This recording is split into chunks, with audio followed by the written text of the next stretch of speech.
Y hablamos ya de economía con José Miguel González, economista y director de consultoría en Corporación 5. ¿Qué tal? ¿Cómo estamos? ¿Qué tal? Muy buenos días. Muy bien, muy bien. Bueno, supongo que José Miguel con la vista puesta en la Semana Santa, pero también cerrando ya este primer trimestre de 2023. ¿Por dónde empezamos? ¿Por el cierre del trimestre? ¿Qué es más agradable? Bueno, pues hoy Mm, justamente, hace escasos minutos, el Instituto Nacional de Estadística ha planteado cuál va a ser el indicador adelantado de la inflación para el mes de marzo, que mm, justamente finaliza.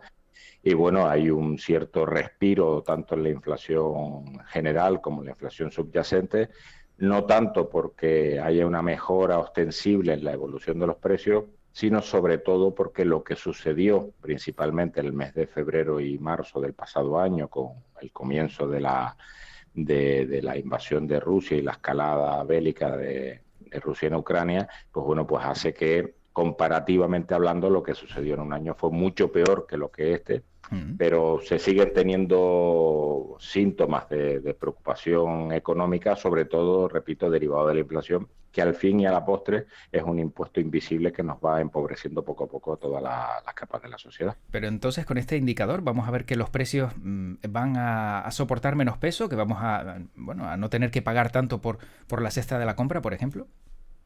Respecto a lo que pagábamos en marzo del 2022, sí, es decir, eso es lo que, pero claro, tengamos en cuenta que en marzo del 2022 los precios subieron al 9,8%, o sea que fue prácticamente en las series donde primero apareció el impacto más importante. Eh, y después que la alegría va por barrios, quiero Mm. decir, tengamos en cuenta que abril, como bien decías tú en un inicio, al incorporar la Semana Santa, pues ya por sí ya va a generar algún tipo de incremento y presión sobre los precios, sobre todo los relacionados con el ámbito del ocio. Y el otro que no cesa, que bueno, Mm. que hay mucha preocupación porque es un consumo vital, que es la alimentación, donde prácticamente vemos como día tras día, primero las compras son más recurrentes, pese a que compramos menos bienes de alimentarios, o si hacemos las típicas compras semanales o incluso del mes, pues el coste se ha disparado mucho más de por encima, bueno, en el 14,4% aproximadamente, que es lo que estima que el INE se ha disparado. Pero ¿cómo es posible que, por ejemplo, alimentos como la carne, y lo digo porque lo he comprobado, hayan duplicado su precio en algunas circunstancias? ¿Esto es normal? O sea, subidas tan exageradas, donde vemos que hasta, no sé, un bote de café pues también se ha convertido en un artículo de lujo. Yo creo que habría que establecer un análisis de formación de precios. En economía eso se suele hacer desde el punto de vista microeconómico, es decir, para que una empresa al final ponga el PVP, el precio de venta al público, pues tiene que ir viendo qué es lo que genera esa formación de precios. Primero, como no podía ser de otra manera, los costes fijos. Es Ujú. decir, una estructura tiene un coste fijo, después tiene un coste variable que de forma aleatoria puede haberse impactado. En este caso, por ejemplo, tanto el coste de los transportes, el coste de la energía eléctrica, ya menos afortunadamente, pero después el coste de los inputs, por ejemplo, en el ámbito de la carne, tienes un consumo por parte del animal que ofrece esa carne a través de cereales principalmente. Bueno, pues estos sí que se han visto incrementados de sobremanera. Después tienes una situación pública que es la incorporación de un impuesto a los procesos internos, y esos impuestos afectan a un determinado porcentaje, y después la otra parte, que no significa que sea ni la más importante ni la Mm. menos, pero que hay que tener en consideración el margen empresarial a la hora de sostener una estructura competitiva. Aquí hay que aclarar que cuando dices que las empresas han ganado, es cierto que por fortuna han ganado, porque de lo contrario si pierden tendrían que cerrar o redirigir su debate. Ahora Mm. bien, tiene que haber un equilibrio entre lo que gana la empresa y lo que evolucionan sus costes. Y justamente parte de esos costes pues son los salarios, que son Claro. al fin y a la postre también los que compran ese kilo de carne al precio que está colocada en los Mm. lineales. Ahora, por último, también se ha señalado a los productores, ¿no? Y a los agricultores. Cuando en un principio se hablaba de los intermediarios, que a lo mejor eran los que hacía que se subiera el precio, ahora se les señala. Desde tu punto de vista, ¿es correcto que haya tanto señalamiento, voy a decir político, cuando hay tanta crispación por la subida de precios?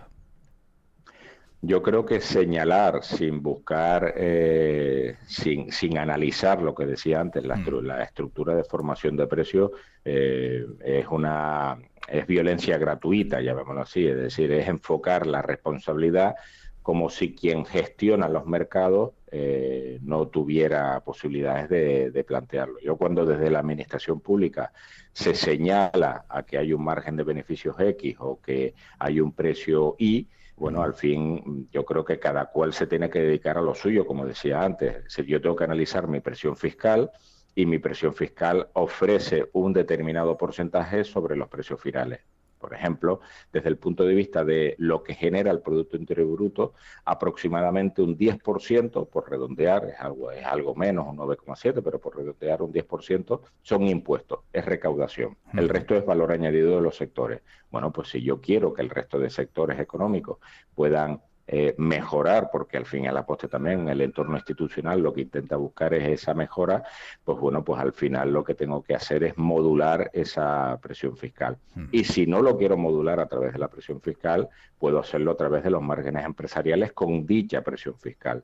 Entonces, el enfocar la responsabilidad después de 2 años prácticamente, en donde se planteaba la ley de cadena alimentaria, en donde se decía, sobre todo en el ámbito agrícola, que ningún productor podía vender por debajo de su coste. Eso hay que tenerlo muy en consideración en relación a lo que se decía de topar precios en los supermercados de una cesta de consumo. Entonces, ahí hay que decidir qué hacer. Lo que no se pueden hacer son las dos cosas a la vez.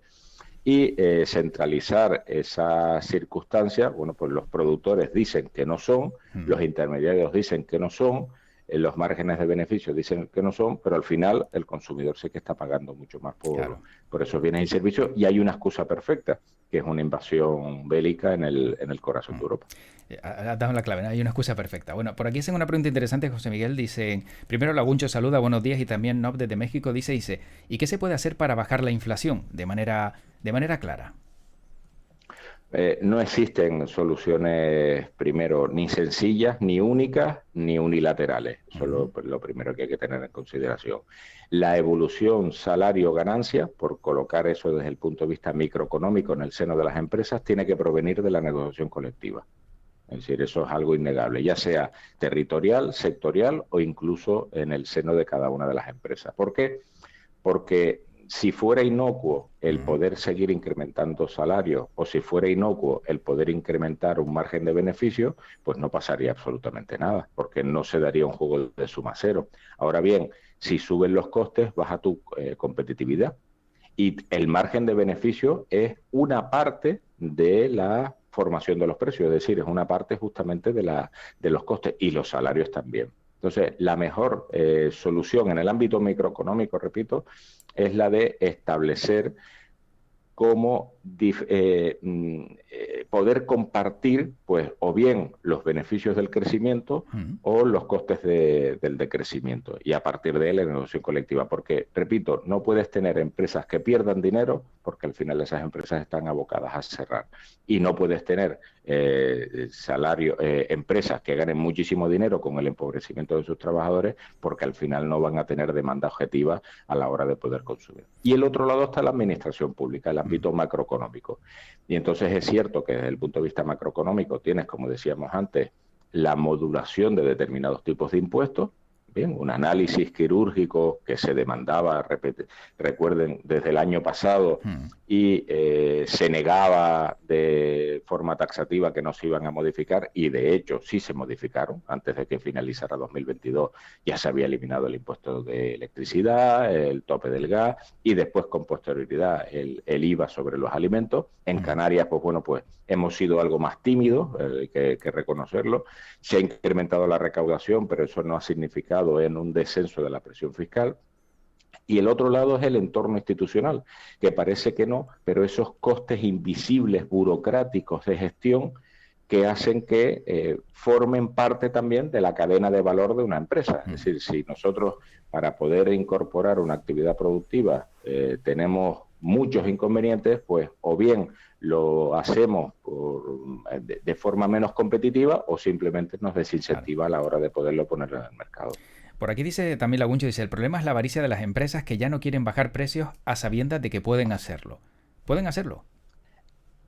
Algunas podrán hacerlo, otras no. Es decir, el no bajar precio, esto no, como repito antes, esto es un juego de suma cero. Es decir, si yo no bajo precio, no tengo demanda. Eso es lo que suele suceder cuando se plantea una circunstancia que dice,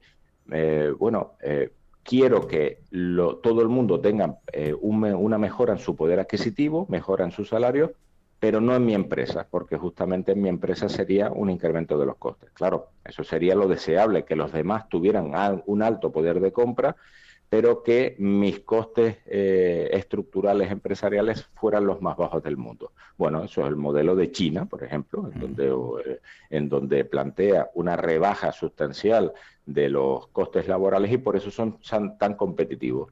¿Qué pasaría, por ejemplo, en ese caso si le incorporáramos un arancel a una garantía de derechos laborales a nivel mundial incorporados por la OIT, que probablemente ese diferencial lo eliminaríamos? Bueno, pues en el ámbito doméstico es igual.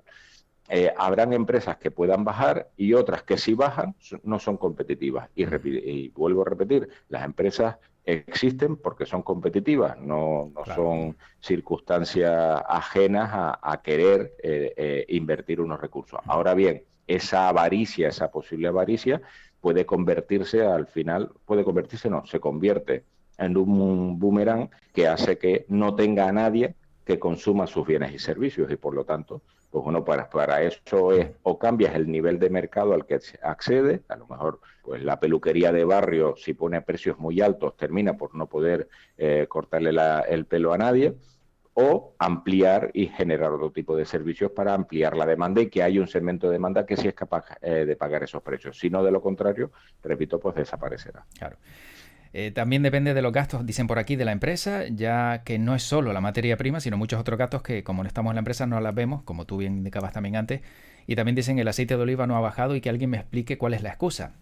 Supongo que, claro, también decías todos esos sobrecostes que tiene, transporte, por ejemplo, el alimentar la tierra, ¿no? Todo eso que al final hace que, como no lo vemos, pues hace que suban los precios, ¿no, José Miguel? Claro, claro, por eso yo, obviamente como consumidor doméstico que soy y bueno, que hago la compra de forma recurrente, siempre he pensado, incluso pues mandar una misiva al Ministerio de Consumo, que es que a la hora de establecer los precios que yo voy a pagar por un kilo de plátanos o tomates o carne, como decíamos antes, o simplemente un envase de zumo preelaborado, bueno, que colocara la formación de los precios. Mire, esta gran superficie o este supermercado o esta tienda pone esto a este precio, me costó tanto y coloco yo ese precio. Y eso, pues a lo mejor desde el punto de vista publicitario y desde el punto de vista de la colocación y el conocimiento de la formación de los precios sería importante. Antes se me olvidó un importante agente en la ecuación de la formación de los precios, que es la soberanía del consumo. Es decir, esto que a lo mejor pues las personas que tienen más tiempo lo pueden hacer, que es acudir a aquellos lugares a comprar lo que realmente necesitan comprar al mejor precio relacionado con la calidad que se ofrece. Claro. Es decir, ejercer la soberanía del consumo, que si hay un lugar en donde estimamos que el precio que pagamos no se corresponde con lo que consumimos, pues dejar de consumirlo. Y veríamos también cómo hay una posición y un cambio de orientación por parte de esa oferta para poder captar esa demanda. Eso es algo que siempre ha funcionado y que siempre funcionará. Sí, ya por aquí algunos tertulianos me han dicho, dice, yo antes iba a este supermercado, compraba este producto y ya he dejado de comprarlo porque no estoy dispuesto a pagar pues 5 euros más por él. Con lo cual, pues bueno, todo eso, como dices tú, al final se darán cuenta y tendrán que ajustar. José Miguel, entramos en nuevo trimestre. ¿Hay algún puesto de trabajo que sea el más demandado ahora mismo, donde haya oportunidades laborales y que pueda ser importante saber y conocer?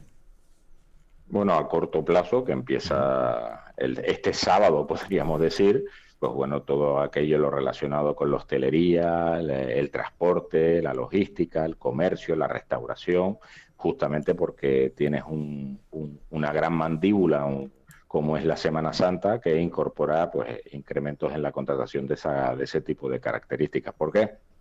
Porque hay un incremento de mercado. Hay un producto que es, llámese la Semana Santa, ya sea como producto cultural o como producto turístico.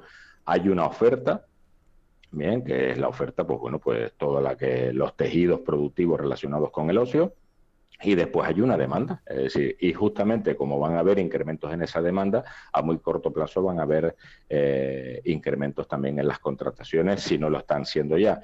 Para eso, obviamente, no es lo mismo irse a un impulso de corto plazo en donde necesitas una adaptabilidad, es decir, tú no puedes aprender a gestionar un sector de esas características el sábado, el viernes por la tarde no te puedes poner a generar experiencia, eso hay que tener en consideración y por lo tanto probablemente aquí lo que va a haber es rotación de puestos de trabajo ya existentes, de personas que ya estaban trabajando, que cambian ante una mejora o que tengan experiencia, y después tienes los de medio y largo plazo, que ahí obviamente los de medio y largo plazo están relacionados con las tecnologías, las ingenierías y toda aquella profesión que sea capaz de adaptarse a las condiciones rápidas que el mercado te espera. Por ejemplo, en el ámbito de la gestión, Sí. en el ámbito incluso de las ciencias humanas, pues bueno, pues te permite esa realidad cambiante, ya no de año en año o de lustro en lustro, como era en nuestra época, llamémoslo así, sino de semana en semana. Es decir, lo que pueda haber estado sucediendo hoy ya no tiene nada que ver con lo que suceda mañana. Y bueno, pues todo eso pues se demanda, porque al final lo importante de un empleo no es el empleo en sí, sino que responda a una necesidad, ya sea desde el punto de vista de una empresa necesita incorporar un departamento porque ha descubierto que hay un nicho de mercado y lo necesita ya, es imposible saber de todo, pero sí adaptarte a la gran parte. Y el otro caso aparece pues el autoempleo, y el autoempleo es buscar la necesidad que puedas encontrar en tu entorno. Ya para tu entorno puede ser tu calle, tu barrio, tu municipio, tu isla, tu archipiélago o tu mundo, y saber incorporar, pues bueno, pues que en ese nicho de mercado yo puedo ser pionero a la hora de satisfacer. Eso es un trabajo que bueno, en mi época daba docencia en el practicum de empresariales, en el último grado, y era una especie de trabajo fin de grado, era hacerle que cada una de las personas hiciera un proyecto de emprendimiento, pero en su barrio, es En su decir, que barrio. estimara qué es lo que necesita, claro, y entonces a partir de ahí, no tanto porque el proyecto fuera rentable o no rentable, que eso al final, si la idea es buena, vas a conseguir rentabilidades, sino para que detectaran necesidades, porque ese es el gen del emprendimiento. Yo puedo tener una muy buena idea que si la demanda no me la compra, Claro. pues al final se queda en eso, en una buena idea. Claro, si tú vas a montar una empresa de palillos y de repente sabes que hay 4 empresas de palillos alrededor, no tiene sentido. Ahora, si vas a un sitio lleno de restaurantes que te van a comprar los palillos y no hay nadie, puede ser una opción, ¿no? O simplemente que la gente le interesen los palillos Hmm. en forma de cuerno en lugar También. de plano. Bueno, pues aparece Sí. una necesidad y tú Ujú. detectas que de repente se empieza a incrementar tu consumo. Para ir acabando, ¿te atreverías a hacer una estimación de cómo van a ser los datos del paro del mes de marzo que conoceremos la próxima semana? Van a mejorar, todo parece indicar que van a mejorar, pero sobre todo van a mejorar por lo que decíamos antes, porque se van a reposicionar en base a una cartera de pedidos que empieza el 1 de abril. Entonces, claro, si con normalmente la planificación a la hora de plantear contrataciones, tú no contratas el mismo día que lo necesitas, tú contratas algo antes justamente para generar. Entonces, bueno, todo parece indicar que pueda haber una mejora, ya no solo en marzo, que sí, sino en el mes de abril. Y a finales de abril, pues conoceremos la encuesta de población activa, que probablemente también será algo mejor que la que tuvimos en el primer trimestre del pasado año, pero simplemente, al igual que con la inflación, no tanto porque hay una mejora sustancial, sino porque mejora respecto a los periodos comparativamente hablados con anterioridad. Bueno, ya veremos cómo algunos, ¿no?, aprovechan esa EPA, esa encuesta de población activa. Claro, teniendo mayo a la vuelta de la esquina, a algunos les vendrá de maravilla. Seguramente como argumento político de cara a las elecciones. José Miguel, me gustaría ya en estos 4 minutos que tenemos para cerrar la entrevista, preguntarte sobre ChatGPT, la inteligencia artificial, porque ya se está abriendo un debate de frenarla. algunos expertos han asegurado que hay que poner tope porque, digamos, se está expandiendo demasiado rápido y de manera incontrolada. Los economistas temen pues que ChatGPT y la inteligencia artificial también les puede afectar y hacer daño. Hay que tener en consideración que la inteligencia artificial se basa de conocimientos pasados.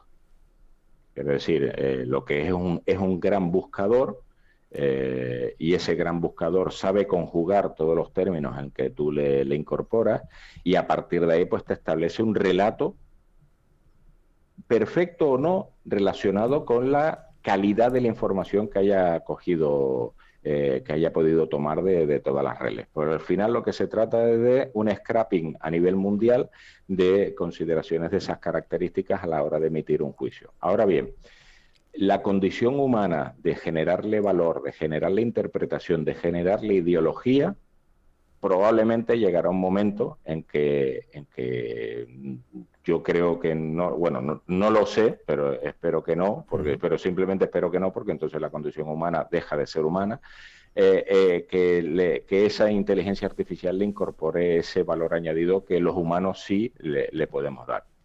El Deep Blue, por ejemplo, cuando jugaba al ajedrez, ella no sabía que estaba jugando al ajedrez. Bien, ella simplemente estaba moviendo fichas en relación a un algoritmo, mientras que un humano sabe a lo que está expuesto en esas características. Entonces, el riesgo que ven muchas profesiones es decir, bueno, es que yo lo que hago lo puede hacer una máquina. Bueno, pues entonces probablemente lo que estabas haciendo, si es sustituible, como lo era antes, es decir, el correo antes uno se tenía que subir a caballo y llevar una carta de un sitio a otro. Ahora la carta entra, yo enciendo mi ordenador y ya llega. Bueno, pues entonces a lo mejor lo que tienes es que reposicionar ese tipo de profesiones en el ámbito de la economía, pues a aquellos que única y exclusivamente, meramente describen, pues al final eso sí, verdad que te lo van a hacer la inteligencia artificial. Ahora, la interpretación entiendo que en el ámbito que a mí me corresponde, pues va a ser mucho más complicada. Y después el grado de confianza que le incorporas. Yo he de reconocer que al principio, pues bueno, pues te daba un poquito más de sorpresa y de búsqueda de más información, y ahora he de reconocer que prácticamente no la uso nunca, y más, si la usaba era más para jugar, para hablar con eso, pero no tanto como para producir. No, entiendo que todavía no llega a esa altura, aunque repito, la velocidad a la que se va a implementar va a ser terrible. Ya de hecho ya se está haciendo, y ponerle puertas al campo tampoco es la solución. Lo que pasa es que, por ejemplo, ya se puede implementar ChatGPT en hojas de Excel, donde solo tienes que decirle lo que quiere hacer para que lo haga. Como decías tú, bueno, eso para algunos a lo mejor puede ser malo, pero también le puedes preguntar de repente si, oye, quiero destruir la economía del mundo, ¿qué tengo que hacer? Y a todos les responde lo mismo. Claro, ahí es donde entraríamos ya en un problema, ¿no? Sí, a mí se me ha ocurrido la típica película de desastres sobrenaturales, que las rumbas estas, las congas y las rumbas, aspiradoras, ¿no? Sí. Pues sí, pues programarlas por móvil y que empiece a eliminar los pies de la gente, ¿no? Ese tipo de cosas. Obviamente este tipo de circunstancias al final lo que te hace saber es cómo utilizar eso en beneficio propio, y no dejar que la tecnología simplemente exista y genere su propia actividad, porque al final eso está generado por personas. Efectivamente. Bueno, pues José Miguel González, como siempre, economista y director de consultoría en Corporación 5, un placer charlar contigo. Siempre digo lo mismo, pero no me canso de repetirlo, por esa forma pedagógica de explicar la economía, que eso ayuda muchísimo. Y para Semana Santa, campo, playa, descanso, ¿algún libro? Libro seguro, el último barco, estoy a ver si me lo acabo, que ahora mismo de billar, y bueno, no, es combinación de campo y playa, y la pregunta de ¿descansas o en familia? Pues en familia. Muy bien, pues José Miguel, como siempre, gracias, un placer, disfruta, descansa y nos encontramos a la vuelta. Cuídate. Gracias a ustedes. Hasta luego. Buenos días.